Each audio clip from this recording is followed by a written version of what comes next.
Alex Cabagnot balik PBA this season para tulungan ng team na baon sa pagkatalo sa nakaraang season. Magagawa niya nga kaya ang bagay na yan. At buong team ng Terra Firma naniniwala sa duo nila Christian Hardinger at Stanley Pringles na siyang magbibigay ng malaking impact sa kanilang team, na maganda nga kaya ang magiging reinforcement ng duo na to para sa Terra Firma.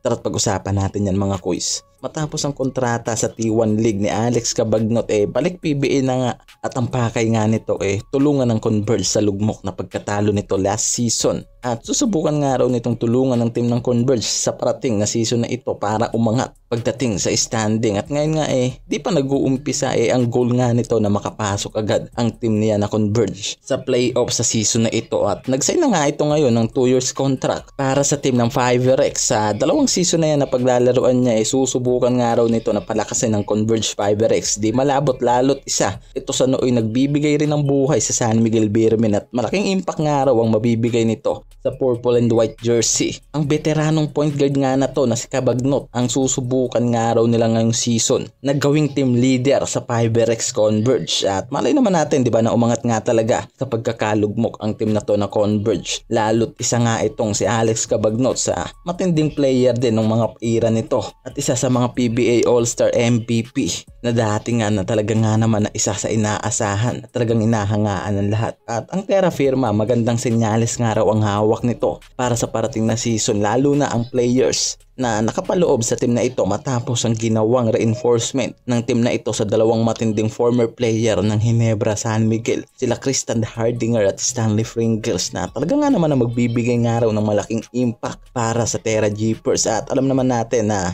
ang duo na to ang isa sa magiging pundasyon ngayon ng Terra Firma teams. Itong si Christian Hardinger na isa sa mga workhorses ng Ginebra at malaki at marami ang nagulat sa pagbitaw ng Ginebra team sa player na to. Nag-average lang naman to ng 17.3 points, 9.5 rebounds per game at may 41 career high sa Ginebra, at isa naman talaga sa inaasahan pagdating sa hustle play ang player na to, kaya nakakapagtaka nga raw at naging issue ng bitawan ito ng Ginebra team. At Stanley Pringles, for how many years na naglalaro ito sa Ginebra, ngayon nga trinade lamang ito sa Terra Firma kasama ang dalawang players. Sa nakaraang season nga lang nag-average to ng 19.2 points and 10.2 rebounds at may 51.8% shooting percentage from 3. Kaya naman talagang malaking kawalan ang player na to para sa isang team na magbibitaw sa kanya. Kaya nakakapagtaka na binitawan ito ng Ginebra San Miguel, at isa nga yan sa naging malaking katanungan sa trade ngayon na nangyari kung bakit pinakawalan ng dalawang player na to ng Ginebra na malaki ang gampanan para sa team nila.